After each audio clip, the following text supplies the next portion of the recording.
Good afternoon. We've had thick clouds all day, and we'll keep those around tonight with a low near 23 in Sioux Falls, 22 Aberdeen, 20 in Pierre, and 22 in Rapid City.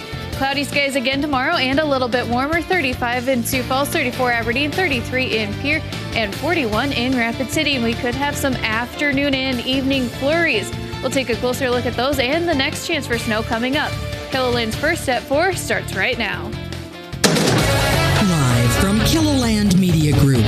KELOLAND News, First at 4. Governor Kristi Noem hits the campaign trail in Iowa. We'll hear from the governor coming up.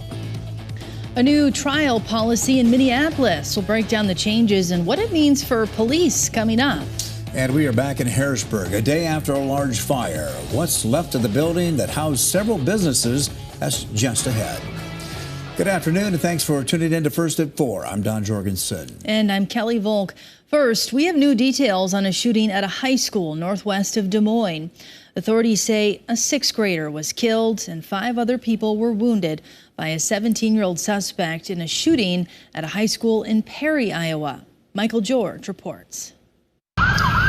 Police and emergency crews surrounded Perry High School, about 40 miles from Des Moines, early Thursday morning, responding to reports of an active shooter. Officer first arrived within 7 minutes of that activation and located multiple gunshot victims. 2 law enforcement sources tell CBS News the shooting suspect, who's described as being born in 2006, is dead. The incident occurred just as students were returning to school for the first time since holiday break. School didn't start yet, luckily, so there was very few students and faculty in the building, which I think contributed to a good outcome in that sense. 600 students attend Perry High School, which was put on lockdown at the time.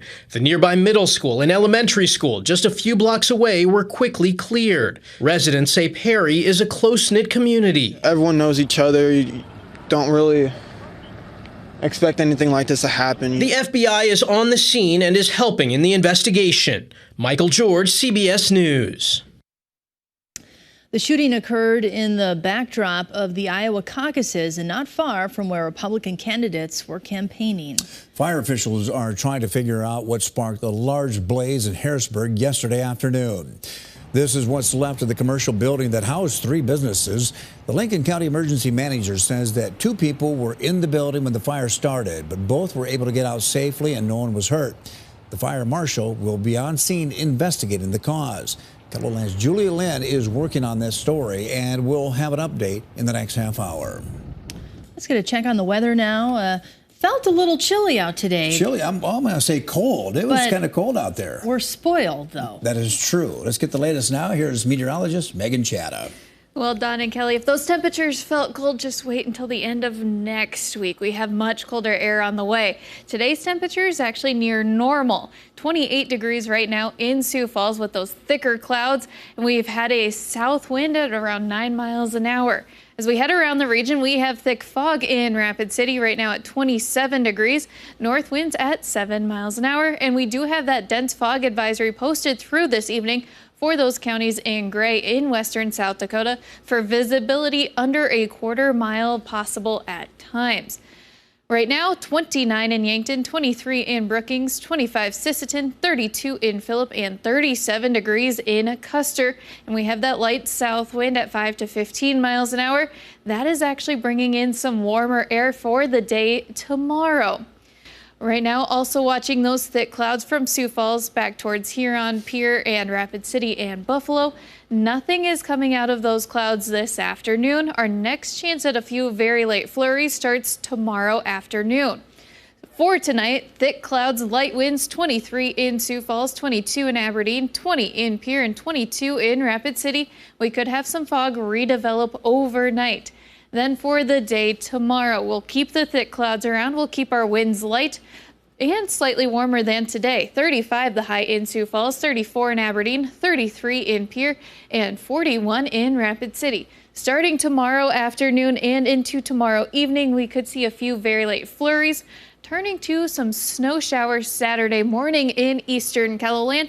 And we do have some cooler air on the way for the weekend with some strong winds Saturday in Rapid City.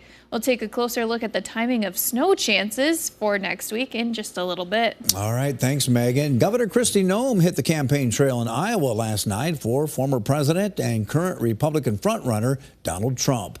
Noem was interviewed by CBS following the rally, and one of the bigger questions is her possible role as vice president in the 2024 election. Governor Noem, if offered, you would take the slot, would you not? Oh, I think anybody in this country, if they were offered it, needs to consider it. Everybody has to think about it. Everybody has to do all they can. KELOLAND's Renee Ortiz will bring more highlights of that interview coming up on KELOLAND News at 5. South Dakota's program that encourages new lawyers to choose rural areas has a new recommendation. The latest idea is called the Streamlined Pathway for Public Interest. It would offer students at the University of South Dakota Knudson School of Law a different way to enter the legal profession if they plan to practice law in rural areas. KELOLAND's Bob Mercer has a closer look at the recommendations and the changes it could bring. That's on the Capitol News Bureau page right now. A new policy means big changes for police officers who patrol Hennepin County in Minnesota. The county attorney says it will make court cases stronger. Uba Ali explains.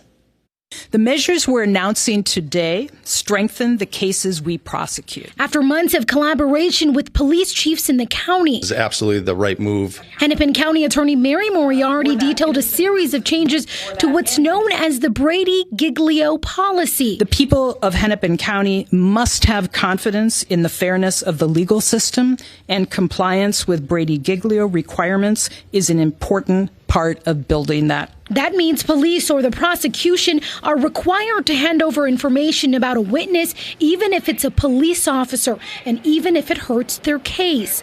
A new board will make sure that happens. It's designed to make trials more fair, help convictions hold up in court, and hold police officers accountable. The data that we have, and officers make mistakes, they're held accountable. And in that accountability, it sometimes may show up in trials, and should be. And that brings some credibility to the system. You have to consider, too. Criminal defense lawyer Joe Tamburino worries releasing allegations against officers could violate the state's data privacy law. We're going to be arguing in open court about information that is otherwise non-public. Uba Ali, WCCO News.